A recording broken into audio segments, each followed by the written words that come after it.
Medyo kay mamahin ka. Okay, so maayong gabi tanan mga igsoon. So karon I know nga some of you nakadungog na ning pulong nga gihatag sa Ginoo natong karong kabihon na. So kani nga pulong ako lang ibalik mo ni akong gi-share pag last Sunday pag birthday sa tuang pastor. But I believe nagatuo ko nga there is mastery in repetition. Amen bata mga igsoon. So karon ang gitaytulan ko ni og the cost of following Christ.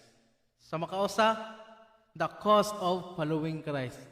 So sa dihang mo follow data ni Christ, inaade siya cost. So cost it means kabayaran or gasto. So sa dihang mo sunod, sa dihang mo follow or mo sunod ta diha ni Kristo, naade siya cost or kabayaran. So unsa di ay ang kabayaran sa dihang mosunod ta ni Kristo. So in Matthew chapter 16 verse 24 it says, "Then Jesus said to his disciples, whoever wants to be my disciples must deny themselves and take up their cross and follow me." So usbon ako mga igsoon ha, in Matthew chapter 16 verse 24 it says, "Then Jesus said to his disciples, whoever wants to be my disciples must deny themselves and take up their cross and follow me." So ato tayo ko atong ulo mga igsoon. So kamo po na diha na sa mga panimalay nga nagtan-aw karon sa atoang lives online service. Kay iduko po na atong ulo magampo sa tao katong pangayoon ang wisdom sa Ginoo. Sige, let's pray mga igsoon. Yes, Heavenly Father, Lord, we just thank you, Lord God, sa karon nga kagabhion nga imong gihatag sa matag usa, Ginoo. Lord, I pray, Ginoo, nga sa matag usa karon nga nagtan-aw aning live service, Lord God, ikaw magpanimuhat sa ilang matag usa nga kasing-kasing, Lord God. And Lord, I pray, Ginoo, nga sa mga igsuonan ako din, Lord God, sa nga wala pa online, Ginoo, I pray, Ginoo, nga ikaw imong kumbitahon nilang kasing-kasing, Ginoo, nga motanaw ani nga live service, Lord God.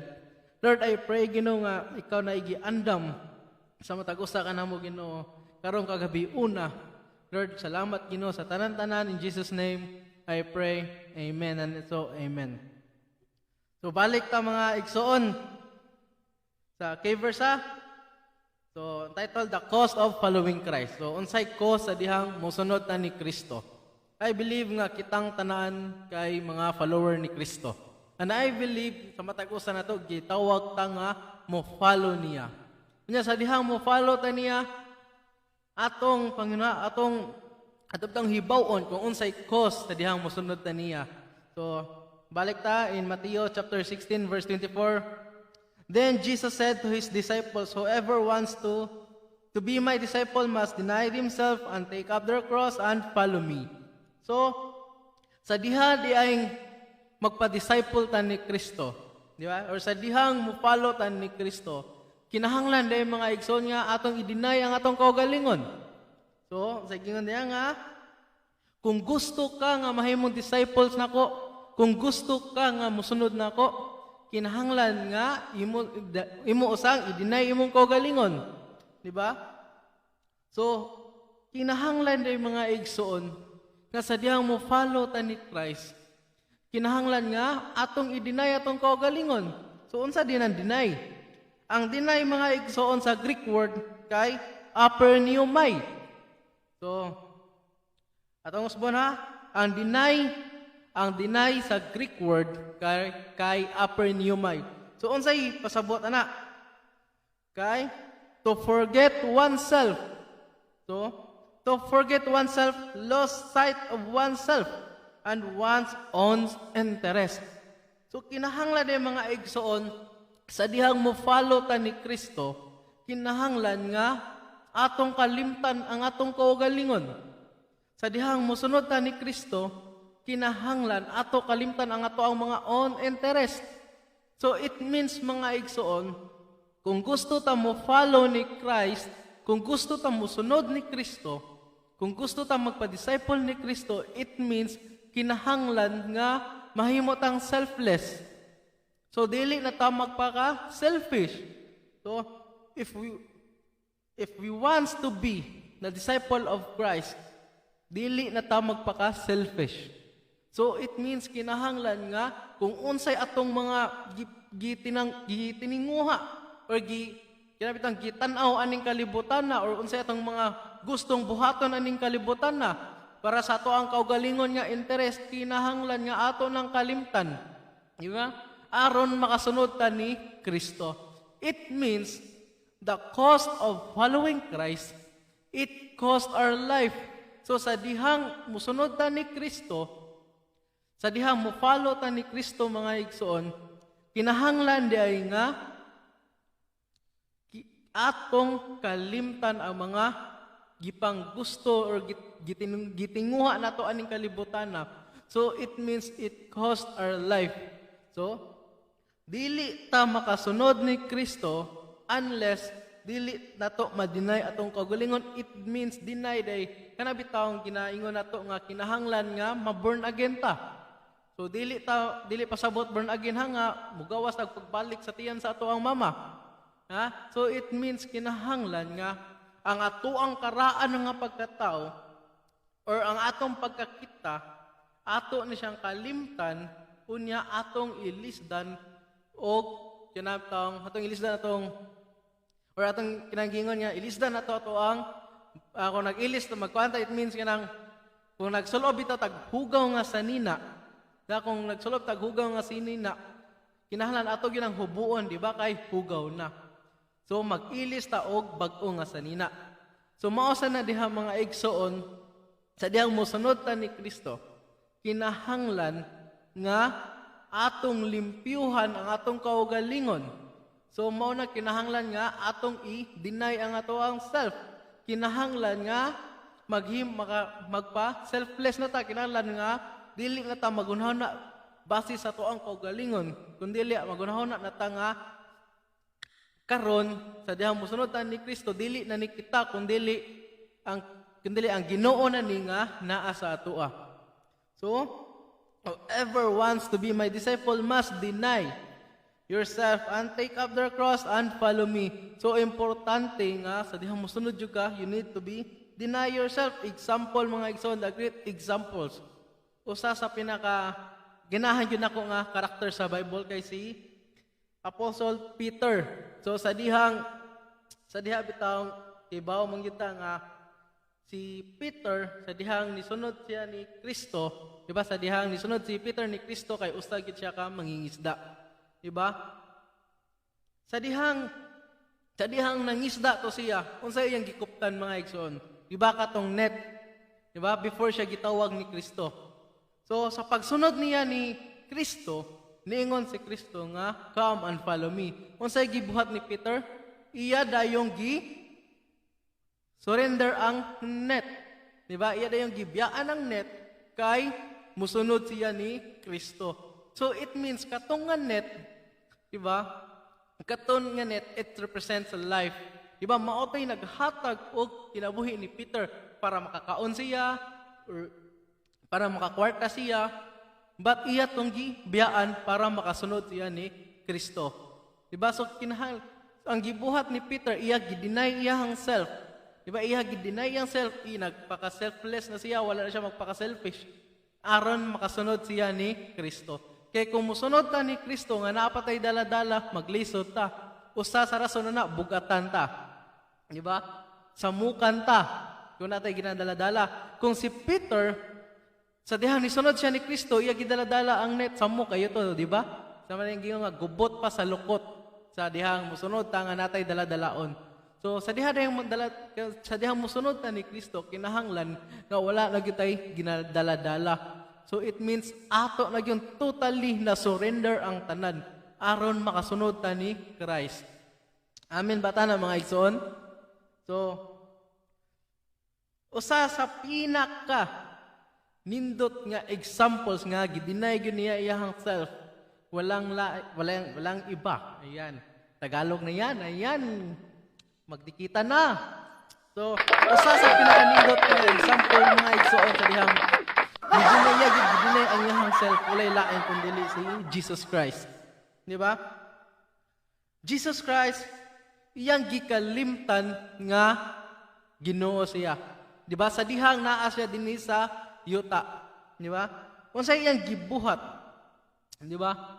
Nagpakatao siya, di ba? Iya giagian, iya gipakita nato tanan nga kung unsay giagian nato karon, nagian na niya. Di ba? Iyang gipakita kung nasakitan ta karon, kung ginabuli ta karon, kung unsa ginabiay-biay ta karon sa mga tao kay nagsunod ta niya, gipakita na ni Jesus Christ nga na-experience na niya tanan. Di ba? Tiwala sa nagian ni Jesus Christ, nagpasan lang gyapon siya sa iyahang cross. It means nga kaya ra unta to niya, di ba? Kaya ra unta to niya nga dili agian tanan kay Ginoo siya. Pero iya gihapon tong giagian kay nagpamatuod nga kana bitawng ka usana kay nagsubay siya sa prophecy. Usana kay will gito sa amahan nga maagian to niya. Pero nagpamatuod na mga igsoon sa tiwala tong tanan, nagpamatuod lang gihapon nga ang Ginoo iya gidinay iyang si Jesus iya gidinay iyang kaugalingon nga Ginoo siya sa tihang naa pa siya dinhi. Di ba? Iya yung ipakita nga tao ra gyud siya. So great examples nga kuan kanang follower gyud kayo kayo sa Ginoo kay si Jesus Christ. Damo na mga igsoon nga we must deny ourselves. Yeah, we must deny ourselves aron maka-follow ta ni Kristo. So we must take up our cross.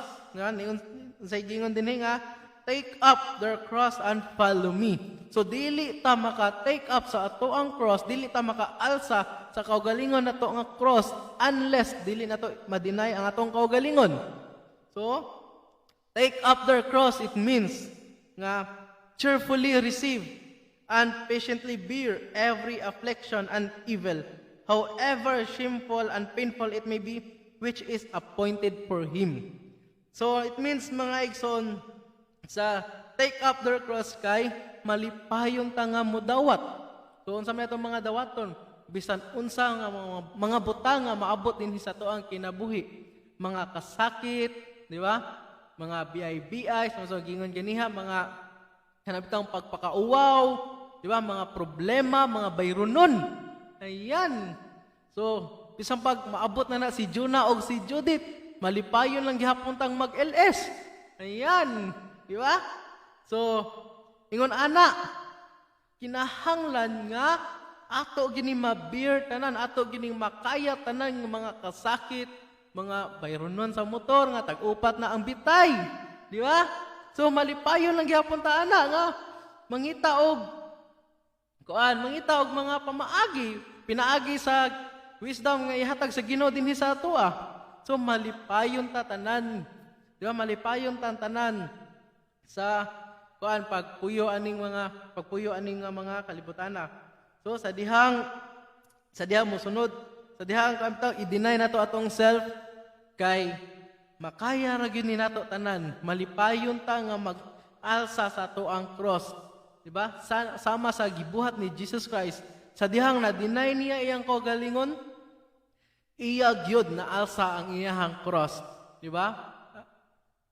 So, mao sa na kita mga igsoon nga kinahanglan nga aron makasunod ta diha ni Kristo, kinahanglan ato gyud i-deny atong kaugalingon. Amen ba ta na mga igsoon? So, sama sa gingon dinhi sa Matthew chapter 10 verse 38, it says, whoever does not take up their cross and follow me is not worthy of me. So, sa kudihang kinsa di ay to ang dili mo alsa sa iyahang cross, kay dili siya mahimong worthy dinha sa Ginoo. Sa kung kinsa tong nagsunod-sunod ni Kristo, unya wala niya ma-deny yang kaugalingon, dili siya mahimong worthy dinha sa Ginoo. So it means kung nagsunod-sunod dito diha ni Kristo, di ba? Pwede man nga maka-follow ta. Di ba? Pwede man maka-follow ta. Unya bisan tuod o wala nato ma-deny atong kaugalingon, pwede ra jud kaayo. But unsay mahitabo? Sa dihang nagsunod-sunod ta, unya wala na to madinay atong kaugalingon. So sama ra gyapon na nga kanang ato rang bakakan ang Ginoo. We all know nga wala gyud matago sa Ginoo. Kay bahaw ang Ginoo kung unsa gyud naa sa imong kasing-kasing, di ba? So pwede ra gyud nga maka-follow ta nga dili na to madinay ang atong self.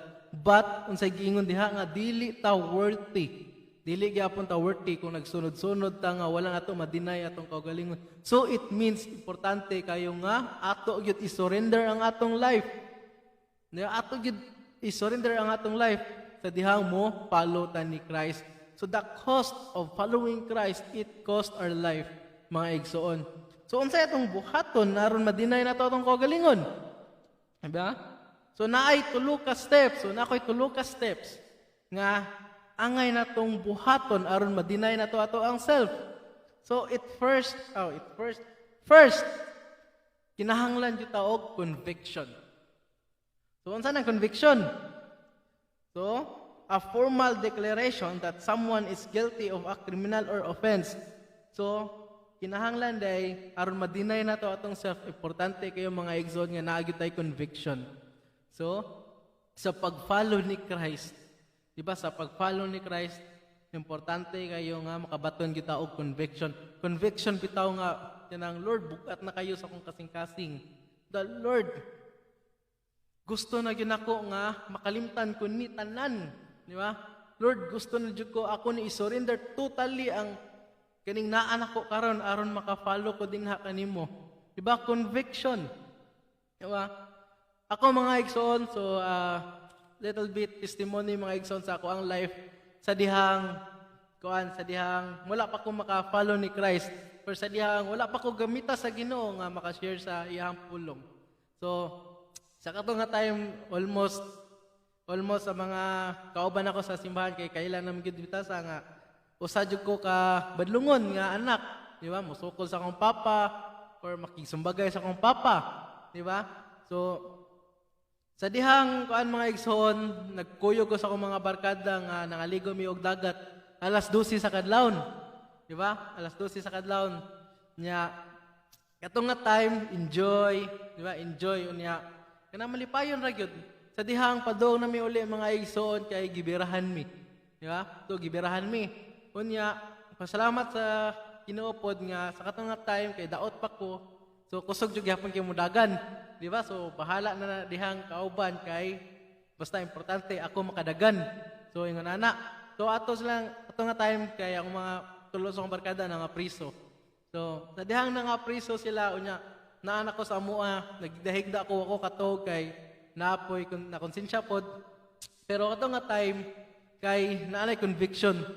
So naay conviction nga nasa akong kaugalingon bitaw nga guilty ko sa akong gipangbuhat, guilty ko sa tanan nga nahitabo sa akong kinabuhi unya. Nagunahon ako ba nga kung mopadayon ko ani nga kinabuhi kay asa ko paingon. So sa kato time sa kato nga panahon nanagi burden sa akong kasing-kasing mga igsoon nga nanay conviction nga kinahanglan nga mo-follow na gid ko niya.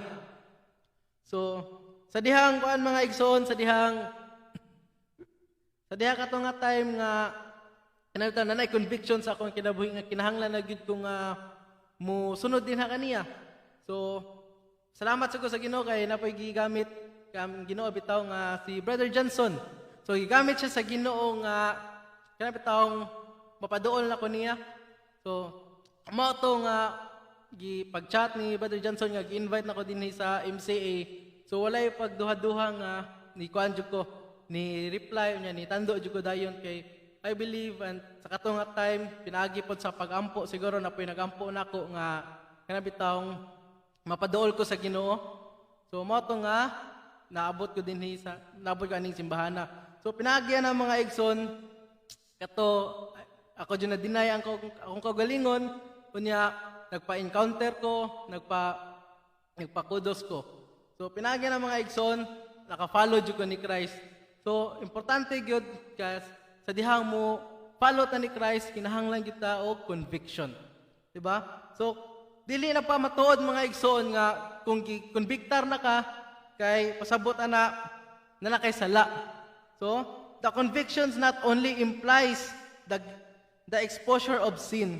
So ang conviction mga igsoon, wala ra na mag-implies nga kanang gipakita nga usa na ka makasasala. Kasagaran mga igsoon sa dihang konbikta ron sila, ila dayon kuan bitaw, ila dayon basulon nilang kaugalingon nga gipakita sila sa conviction bitaw nga mao gyud ni akong sala, nakadako kayo akong sala, din ako moadtog simbahan kay makasasala na kayo ko. Dili na ako moadtog simbahan kay dili na ako worthy dinha sa Ginoo. Di ba? So dili na mao ang usa ka rason mga igsoon sa dihang gikonbiktar ka. So the convictions not only implies the exposure of sin, but also a call to repentance. So sa dihang na kay conviction mga igsoon, wala ra na mag-implies or wala ra na gipakita nga makasasala ka. But sa dihang na kay conviction mga igsoon, kay gitawag ka mga igsoon to repent. So sa dihang na kay conviction mga igsoon, so kinahanglan nga mo repent gyud ta. Yeah? Repent mga igsoon. Di ba? Usa sa pamaagi sa dihang ma-deny nato atong self kay conviction. So we need to have a conviction. Repent na kita mga igsoon. Di ba? Tiwala sa mga butang nga atong nabuhat nga mga dili maayo sa dihang makasala ta, sa dihang dili makaingon ta nga dili ta worthy tong kagalingon. So mobalik lang gyud ta sa original mga igsoon. Tawag ta sa Ginoo, nya magampo ta nya maghinulsol ta. Di ba? So ang ikaduha mga igsoon para ikaduha nga step para ma-deny nato ato ang self kay constant. So we need to be constant. First kay conviction. Ang ikaduha constant. So unsa na constant mga igsoon? Occurring continuously over a period of time. So kinahanglan mga igsoon sa dihang na natay conviction mga igsoon. Ang importante kay sa dihan na natay conviction, so mupadayon gyud gihapon ta. Di ba? Kay kasagaran na conviction karon, kay conviction sila karon nga mosunod sila ni Kristo. Nya, naginulsol sila, so ni-decide sila nga mo-follow na gyud sila ni Christ. Ni-decide sila nga ila na gyud kalimtan ang karaan nga pagka sila. Pero pagsunod semana nibalik ra gihapon sa ilang mga binuhatan. Di ba? So wala ra gihapon. So, mao na kinahanglan sa dihang mo follow ta ni Christ, kinahanglan nga mahimo gitang constant. Once nga ni-decide na ganita nga mo follow ta ni Christ, once nga ni-decide na ganita na natay conviction nga magpa-disciple na kita ni Christ, so kinahanglan nga no turning back na gyud. Amen ba mga igsoon? So kinahanglan nga constant kita nga mosunod. Di ba? Ni-repent na ta, nihilak na ta. So, ang importante, sa dihang ni-repent na ta, dili na gyud na nato usbon pa ang atong mga binuhatan. Di ba? So, kinahanglan nga mahimo kitang strong sa ato ang desisyon. Di ba? So, mo na mga igsoon kasagaran kay pirting gyud natong hilak, yan, ni-repent na gyud ta, ni-decide na ta, nagligid-ligid na ta. Di ba nga, Lord, mo follow jud ko nimo. Lord, di ba? Mang disciples na gyud ko. Di ba, Lord, mao na gyud ni. Paghiman-himan. Sunod semana na yung malatang sakristan. Di ba? So, wala ra gihapon mga igsoon, di ba? Kinahanglan constant. Di ba? Kung unsay atong na-desisyonan mo gyud, kung gikonbikta na gyud ta nga para maranata gyud ta, di na gyud ta mobalhin para maranata na gyud ta. Amen ba? Walay biyay. In Isaiah 36 verse 6 it says, He is your constant source of stability. He is abundantly provides safety and great wisdom. He gives all this to those who fear Him. So sama sa ginabuhat sa Ginoo sa tuwa mga igsoon, tiwala nga sukwahi ta niya, di ba? Tiwala sukwahi ta sa iya mga kabubuton mga igsoon. Di ba? Ang Ginoo constant lang gihapon nga nagigugma sa atoa. Di ba? Tiwala sa mga wata mo buhat sa iyang gusto natong buhaton para sa iya ha. Ang Ginoo constant lang gihapon nga naghatag og mga panalangin anhi sa atoa. So dapat mao sa ta mga igsoon, constant ta. Di ba? So ang ikatulo nga steps para ma-deny nato ang self mga igsoon kay we need to be cooperation. says cooperation. So type mga igsoon, cooperation. So in Luke chapter 11 verse 33 it says, anyone who isn't with me opposes me, and anyone who isn't working with me is actually working against me. So mo na mga igsoon nga kinahanglan mga igsoon aron ma-deny na to ato ang self, kinahanglan sa gyud nga mo cooperate. So kita mismo sa dihang natay conviction mga igsoon, ang Holy Spirit mo ay nagkonbikta ran sa ato di ba? So kinahanglan once nga gikonbikta na ta, kinahanglan nga mo cooperate sa ta, di ba? Kinahanglan kung unsay gikonbikta sa ato musunod gyud ta mga igsoon. So dili gyud ta nato suklan kung unsay konbiktar sa ginawa ni sa ato Kung ang Holy Spirit na konbiktar nga ari ta sa tuo, so dili ta ari sa wala. So kinahanglan mo cooperate ta nga ari gyud ta sa tuo. So amen ba na mga igsoon? Mga igsoon, tulo ka steps para atong ma-deny ang ato ang self. So first kay we need to have conviction.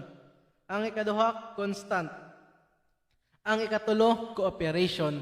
So pinaagyan ng tulo ka steps mga igsoon, ato nang ma-deny ang ato ang self, na once nga ato naging ma-deny ang ato ang self, maka-follow na ta ni Christ. So mara na mga igsoon, nya kinahanglan lang mga igsoon nga ato lang gyud ma-deny ang ato ang self. So the cost of following Christ, it cost our life mga igsoon. We need to surrender totally kanang pagkakita gyud dinha sa Ginoo. So pinagyan ni nga steps ato na ma-deny ang ato ang kaugalingon kunya maka-follow na ta ni Christ. So mayroon na mga igsoon, mayong gabi sa tanan nga ni tan-aw. God bless everyone.